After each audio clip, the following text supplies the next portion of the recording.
इधर हाल के दिनों में जो पुलिस की महत्वपूर्ण उपलब्धियां हैं उसको मैं आपके सामने रखना चाहूँगा। एक बहुत अच्छी उपलब्धि रोहतास जिला के अंतर्गत हुई है, जिसमें 4 नाबालिग बच्चियों को पुलिस की सक्रियता से 4 घंटों के भीतर बरामद कर लिया गया है। घटना ये हुई थी कि 1 फरवरी 23 की रात्रि में रोहतास जिला के नासरीगंज थाना अंतर्गत ग्राम मौना से 4 बच्चियां नाबालिग थीं जो घर से बाहर निकल गई थीं और घर वापस नहीं लौटी थी। इसकी सूचना घर वालों से और ग्रामीणों से जब पुलिस को प्राप्त हुई तो पुलिस के द्वारा तत्काल कार्रवाई की गई और 3 विशेष टीम का गठन किया गया। इन टीमों के द्वारा कोऑर्डिनेटेड एक्शन लिया गया, सीसीटीवी कैमरों का अवलोकन किया गया, रात्रि गश्ती को भी सतर्क किया गया। साइबर सेनानी जो हमारा व्हाट्सएप ग्रुप है उसमें भी इसकी सूचना दी गई कि ताकि कोई भी नागरिक जो इसको कहीं पर देखा हो वो जानकारी दे सके। अन्य सभी सोशल मीडिया ग्रुप में भी इसकी जानकारी दी गई। पुलिस के तमाम तंत्रों को सक्रिय किया गया और आसपास के जिलों को भी इसकी जानकारी तत्काल दी गई। इस छानबीन और तलाशी अभियान का सकारात्मक परिणाम प्राप्त हुआ। 4 घंटे के भीतर ही चारों अल्पवय नाबालिग बच्चियों को जो रोहतास के नासरीगंज से गई थी उनको औरंगाबाद बस स्टैंड से बरामद कर लिया गया। इन चारों बच्चियों के द्वारा ये बताया गया कि हम बगैर अपने परिजनों को बताए बस पकड़कर औरंगाबाद चले गए थे। रोहतास पुलिस की इस कार्रवाई की सभी जगह प्रशंसा हुई है और ये सूचना 1 फरवरी को 8 बजे मिली और 11:30 पर बरामद कर ली। दूसरी जो उपलब्धि है वो अपराधिक कर्मियों द्वारा बालू घाट को कब्जा करने आए एक अपराध कर्मी की सूचना मिली थी भोजपुर जिला के कोइलवर थाना अंतर्गत कमालू चक में। तो वहाँ पर पुलिस की टीम जब गई कार्रवाई की तो अपराध कर्मी गिरफ्तार हुए, जिनका नाम राज मिश्र, साकिन केशवपुर, थाना सिमरी, जिला बक्सर के। इनके पास एक सिंगल बैरल रेगुलर राइफल, एक मैगजीन और 16 कारतूस बरामद हुए। समस्तीपुर जिला पुलिस द्वारा व्यापक अभियान जो चलाया गया उसकी जो उपलब्धि है मैं आपको बताना चाहता हूँ। इसमें चोरी की गई 20 मोटरसाइकिल सहित 11 अभियुक्तों को गिरफ्तार किया गया। और ये भी हमारी जो विशेष अभियान चलता है, रोको टोको अभियान और व्हीकल चेकिंग अभियान जो है, उसके तहत अभियान चला करके प्रथम चरण में 11 अभियुक्तों की गिरफ्तारी हो गई है।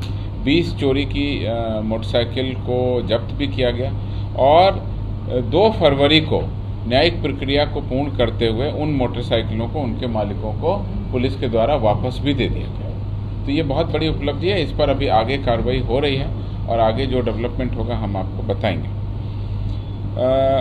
जो हमारे नक्सली क्षेत्र हैं, जैसा आपको पहले भी बताया था, वहाँ पर हमारी विशेष कार्यबल, जिला पुलिस और जो केंद्रीय अर्धसैनिक बल हैं उनकी संयुक्त अभियान लगातार चल रहा है। उसमें बहुत अच्छी उपलब्धि अभी कल हुई है, जिसमें औरंगाबाद जिले के मदनपुर थाना अंतर्गत लडुइया पहाड़ और इसके आसपास के क्षेत्रों में नक्सलियों द्वारा सुरक्षा बल पर हमला करने की तैयारी किए जाने की सूचना पर इस पर एक विशेष अभियान चलाया गया।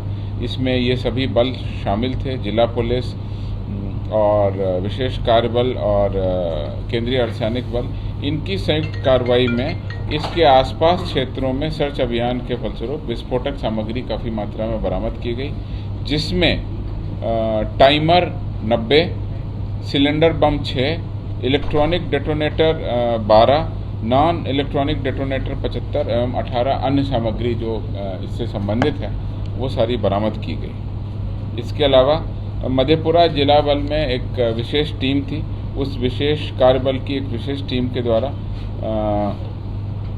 अपराध कर्मी सत्यम कुमार को गिरफ्तार किया गया है, जो बेगूसराय, ये बेगूसराय की घटना है। बेगूसराय को मटिहानी थाना क्षेत्र से छापामारी कर अवैध कारतूस के साथ बरामद किया गया। इसमें जिंदा कारतूस 54 जो 7.65 mm के थे और जिंदा कारतूस 10 जो 0.315 mm के थे और एक मोटरसाइकिल जो है इसमें बरामद की गई है। और इस संबंध में नया गांव बेगूसराय थाना कांड भी दर्ज कर लिया गया है। ये हमारी विशेष उपलब्धियां रही हैं। इसके अलावा एक महत्वपूर्ण उपलब्धियों की समेकित सूचना मेरे पास में आई है, मैं आपको बताता हूँ। CID के अंतर्गत कमज़ोर वर्ग शाखा है जिसमें मानव व्यापार, ह्यूमन ट्रैफिकिंग और चाइल्ड लेबर से संबंधित एक विशेष टीम और विशेष कोषांग काम करता है। उसके संबंधित जो आंकड़े हमारे पास में उपलब्ध हैं, मैं आपके सामने रखना चाह रहा हूँ। वर्ष 2020-21 और वर्ष 2022 का नवंबर तक का आंकड़ा है। मैं संक्षेप में कुछ आंकड़े आपके सामने रखना चाह रहा हूँ। वर्ष 2020 में 75 प्राथमिकी दर्ज हुई मानव व्यापार और बाल श्रम, चाइल्ड लेबर और ह्यूमन ट्रैफिकिंग से संबंधित ये मामले हैं, उनकी FIR की बात कर रहा हूँ मैं। वर्ष 2020 में 75 FIR, वर्ष 2021 में 111 FIR और नवंबर 2020 तक 203 FIR दर्ज की गई। इसमें जो मुक्त कराई गई महिलाएं हैं, जिनको पुलिस के एक्शन के द्वारा बचाया गया और मुक्त कराया गया, उनकी संख्या मैं आपके सामने रखता हूँ। वर्ष 2020 में कुल 102 महिलाओं को मुक्त कराया गया, 21 में 149 महिलाओं को मुक्त कराया गया और नवंबर 2022 तक का जो आंकड़ा है उसमें 172 महिलाओं को मुक्त कराया गया, जिसमें कि 80 वयस्क महिलाएं थीं और 92 18 साल से कम उम्र की महिलाएं भी शामिल थीं। इस अभियान में पुरुष को भी मुक्त कराया गया जो चाइल्ड लेबर से संबंधित हैं।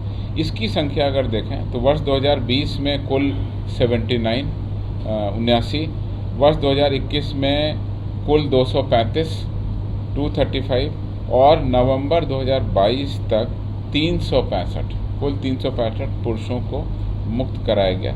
ये पुरुषों में एक वयस्क पुरुष हैं और बाकी सब 365 में एक वयस्क हैं, बाकी सब यानी 364 18 साल से कम उम्र के बच्चे हैं जिनको बाल श्रम से संबंधित राज्य से बाहर ले जाया जा रहा था। इस पूरी प्रक्रिया में मानव तस्करी करने वाले जो अभियुक्त हैं उनको भी गिरफ्तार किया। उसकी संख्या और आंकड़ा मैं आपको दे देता हूँ।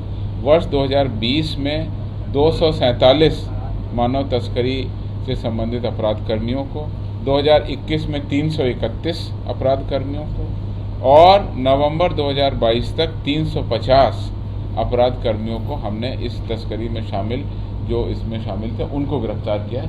ये नवंबर तक का आंकड़ा है। दिसंबर का आंकड़ा जब आएगा तो पूरे साल का आंकड़ा आपके सामने स्पष्ट होगा।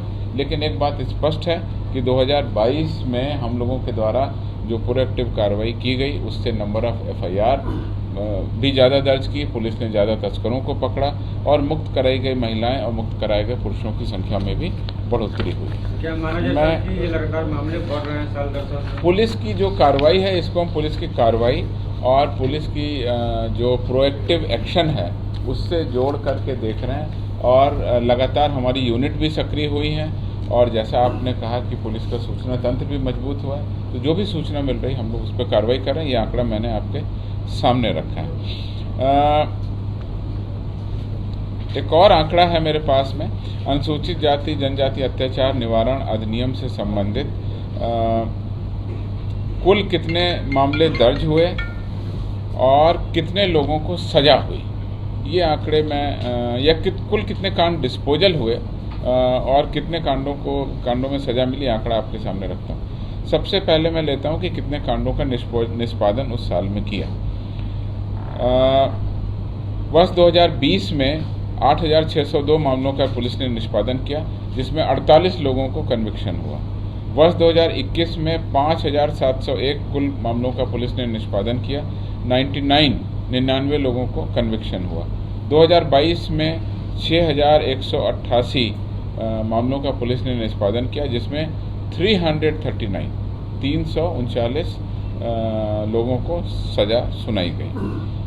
पॉक्सो एक्ट में भी लगातार कार्रवाई हो रही जैसा आपको पता है और लगातार हम लोग विभिन्न प्रकार के CID में जो सेल है उसके अलावा जिलों को सक्रिय कर रहे हैं।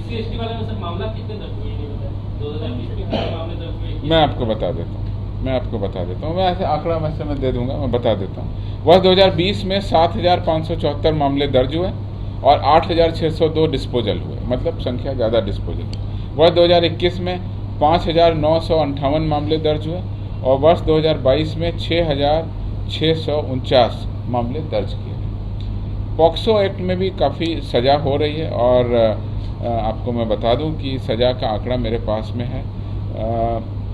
2020 में 92 कांड दर्ज किए गए, जिसमें 126 अपराध कर्मियों को सज़ा हुई। 2021 में 270 मामले दर्ज किए गए, 315 अभियुक्तों को सज़ा सुनाई गई। 2022 में 526 कांड दर्ज हुए और 649 लोगों को सज़ा सुनाई गई। इससे भी महत्वपूर्ण कुछ आंकड़े हैं, वो 2 आंकड़े मैं आपके सामने रखना चाहूँगा।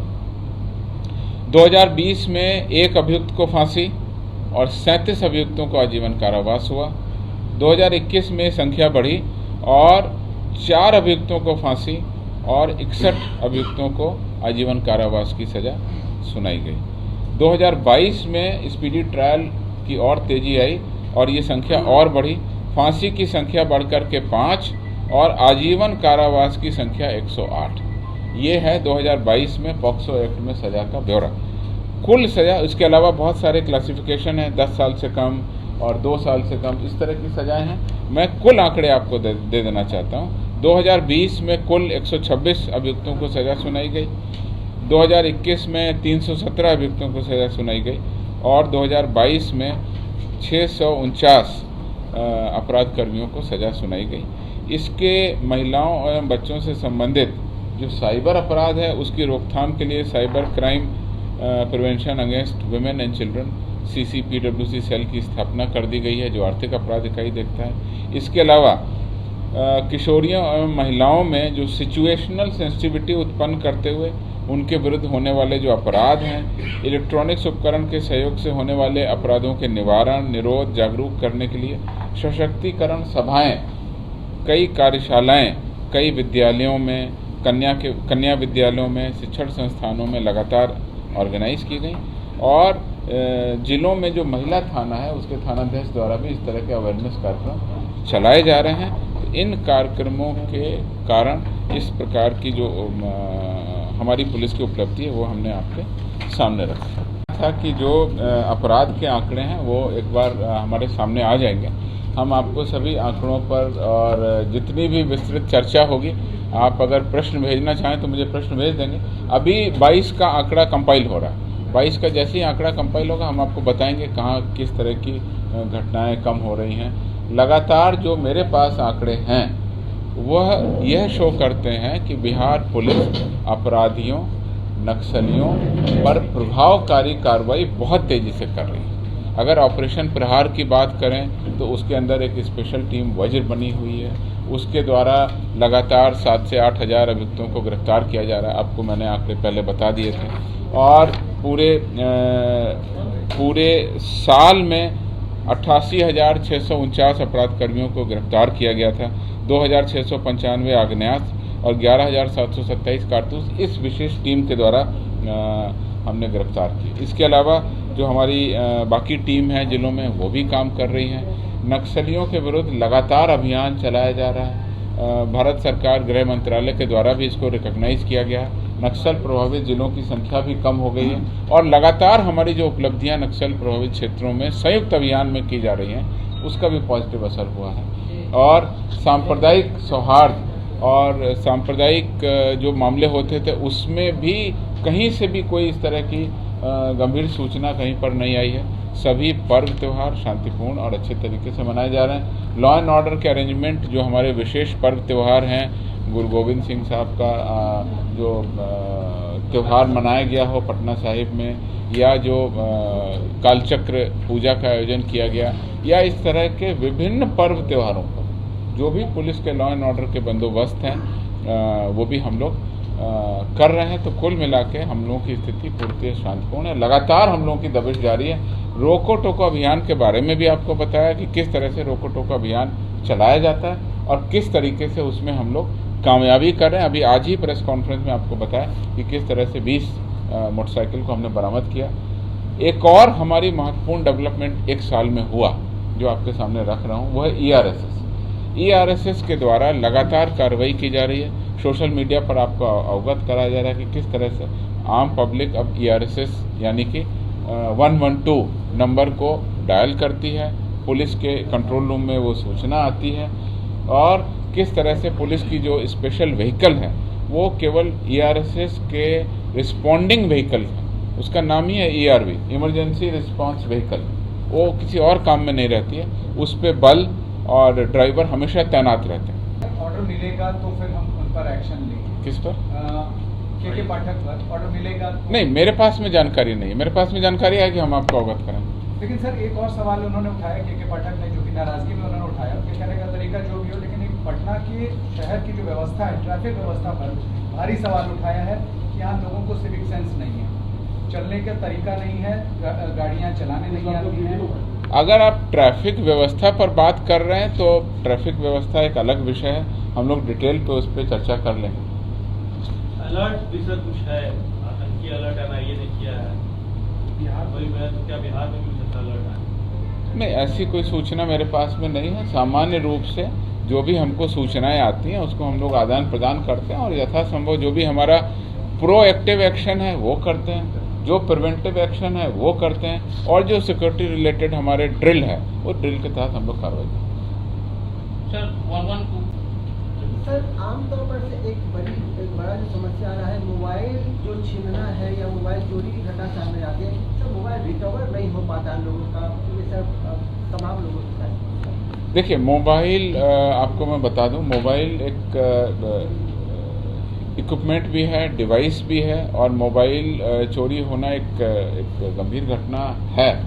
इसको ट्रैक करने के लिए जिला में जो हमारे पास में cyber crime social media cell बने हुए हैं, उनको प्रथमतः उसकी टेक्निकल जानकारी देके उनसे मदद लेकर के संबंधित आयोग कार्रवाई करते हैं। कई बार फ़ोन का लोकेशन या फ़ोन किसी को बेच दिया या उसमें सिम कार्ड एक्टिवेटेड नहीं है या सिम कार्ड को हटा दिया, बहुत सारी दिक्कतें आती हैं, लेकिन हम लोग तकनीकी मामलों का अन्वेषण उस स्पेशल टीम के द्वारा कराते हैं। तकनीक से जुड़ा हुआ मामला है, डिटेल हम आपको आंकड़ा ले लेंगे, हम आपको बताएंगे। बहुत सारे लैपटॉप और बहुत सारे मोबाइल फ़ोन की रिकवरी भी हुई है। मैं आपको आंकड़ा दे दूंगा, मैं नोट कर लेता हूँ, मैं आपको आंकड़ा। समस्या है कि थाने में जाने के बाद लोग FIR करना पसंद नहीं करते, सिर्फ करा लेना ज़्यादा। मोबाइल गुम हो जाने की घटना नहीं दिखाई जाती है सर, वहाँ गुम हो जाने। ऐसा है, साइबर क्राइम से रिलेटेड एक वेबसाइट बनी हुई है। उस वेबसाइट पर आप लोग जा करके अपने मीडिया के माध्यम से, मतलब आपके माध्यम, मतलब आप पब्लिक को कहिए कि साइबर क्राइम से ले करके जो भी मामला दर्ज करना है आप उसमें दर्ज कर सकते हैं। जो हमारा cybercrime.gov.in की वेबसाइट है उसमें प्रपत्र बना हुआ है। प्रपत्र कहता है महिलाओं के विरुद्ध अपराध एवं अन्य साइबर अपराध, 2 कॉलम बना हुआ है, ठीक है। और उसमें ये भी सूचना है कि अगर आप अपनी कंप्लेन को ट्रैक करना चाहते हैं तो आप अपना मोबाइल नंबर दे दें, जिससे, या कोई ऐसा नंबर दे दें, उस पर फिर आपको ये सूचना आती रहेगी कि आपके एप्लीकेशन में क्या कर रही है। उसके अलावा एक हेल्पलाइन नंबर है 1930। 1930 पर अभी बहुत सारी शिकायतें आ रही हैं, हम लोग दर्ज कर रहे हैं, लेकिन अब इसकी क्रियाशीलता को और इसमें और भी लाइनें हम लोग जोड़ रहे हैं और ये पूरा एक बहुत बड़ा कॉल सेंटर हम लोग शीघ्र बना लेंगे। तो उसके बाद में जो भी कॉल आएगी हम लोग उसको टेकअप करेंगे। और 1930 जो हमारी हेल्पलाइन है गवर्नमेंट ऑफ इंडिया और गवर्नमेंट ऑफ बिहार और बिहार पुलिस में आर्थिक अपराध इकाई के संयुक्त उसमें चल रही है, तो 1930 पर भी आप लोग कॉल करके कंप्लेंट दे सकते हैं। ये सब आम जनता की सुविधा के लिए ही ये तरीके अपनाए। मोबाइल